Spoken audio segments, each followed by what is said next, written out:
here is my presentation about Unit 5 mid-unit assignment. For number question 1, determine an equation for the family of quadratic functions with zeros, which is the x-intercept are negative 5 over 2, negative 1, 7 over 2, and 3. So before we continue to number question A, we will rewrite this into the factors of x.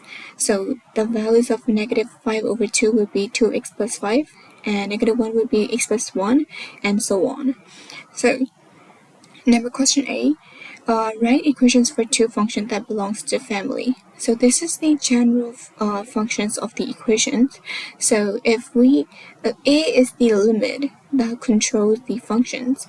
So the equations of two functions are f of x equal to 5.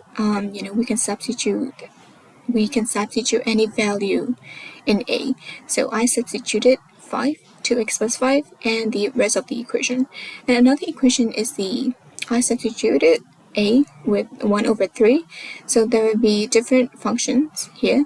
So f of x and g of x. So that's all for the number A. So for number B, determine an equation for the members of the family whose graph passes through the point negative 2, 25.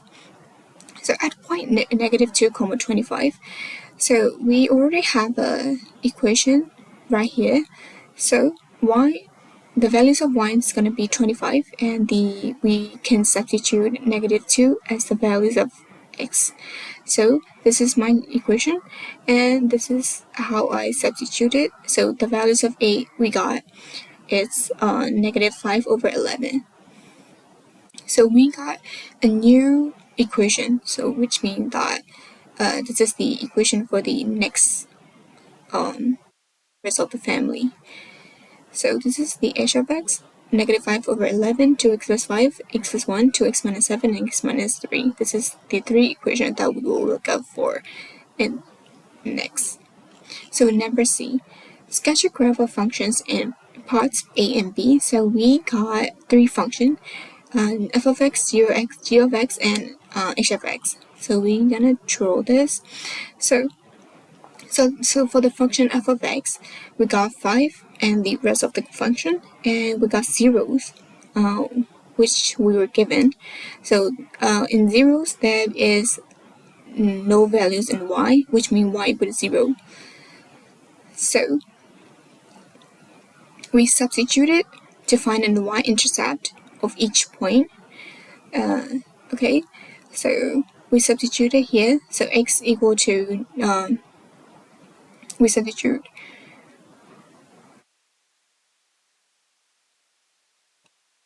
substituted negative 5 over 2. We substituted as the x value 0. So we got 5, 1, and negative 7, and negative 3. So we got y-intercept 5, 2, 5. So we got this graph, the one drawn in the red lines. So this is the graph for the f of x. For the g of x as well, so they are the zeros and y-intercept. Y-intercept means x equal the values of x is 0. So we substituted 0 in this function. So 1 over 3, and we got 5, 1, and negative 7, and negative 3. So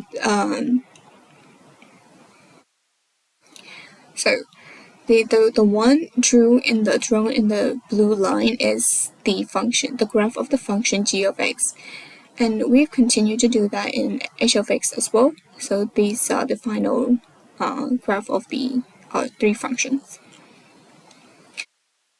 The distance d in kilometers traveled by plane after d hours can be represented by d of d equal to negative 4t cubed plus 40d squared plus 500t.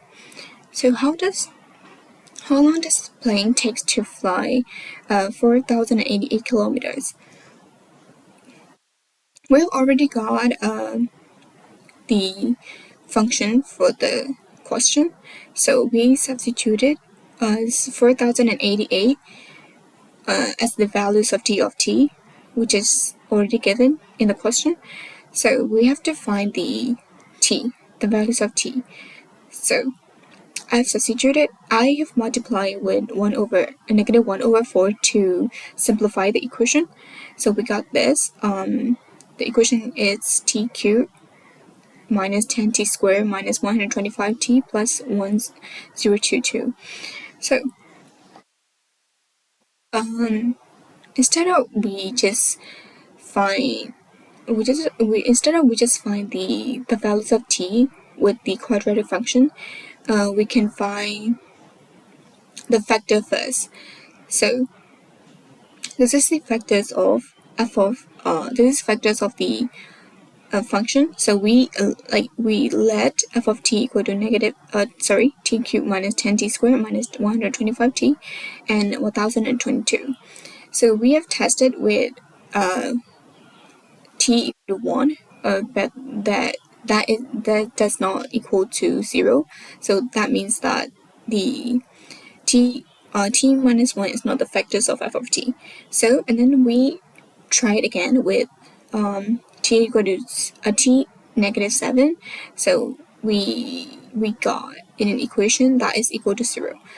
So that means that t minus t is the factors of f of t. So we made it with the synthetic division. So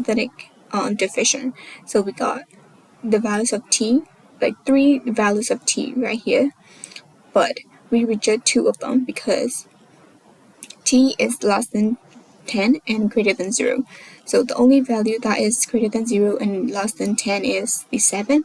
So the plane takes 7 hours to fly that kilometers. So for number question 3, write an equation for a rational function whose graph has all of the indicated features, x-intercept of negative 4. So this is the general rational equation, y equal to ax plus b over cx plus d. So x-intercept of negative 4 means negative 4, the points is negative 4, 0. So we can substitute 0 in the values of y. So we got equation number 1, b equal to 4a. And then y-intercept of negative 2, which means that the point is 0, negative 2. So we can substitute the values of y as negative 2 and x as 0. So we got equation number 2, b equal to negative 2d. So another given instruction for vertical asymptote. Vertical asymptote is parallel to the y-axis and at some point of the x. So x equal to negative d over c. That we got another equation, d equal to negative 2c. This is the equation number 3. And the horizontal asymptote, which is parallel to the x-axis. So y equal to at some point of y, of course. And then y equal to a over c. We got 1 as the horizontal asymptote, so 1 equal to a over c, which means that a equal to c. So right here, we gotta put all of the equation in this general formula, y equal to ax plus b over cx plus d.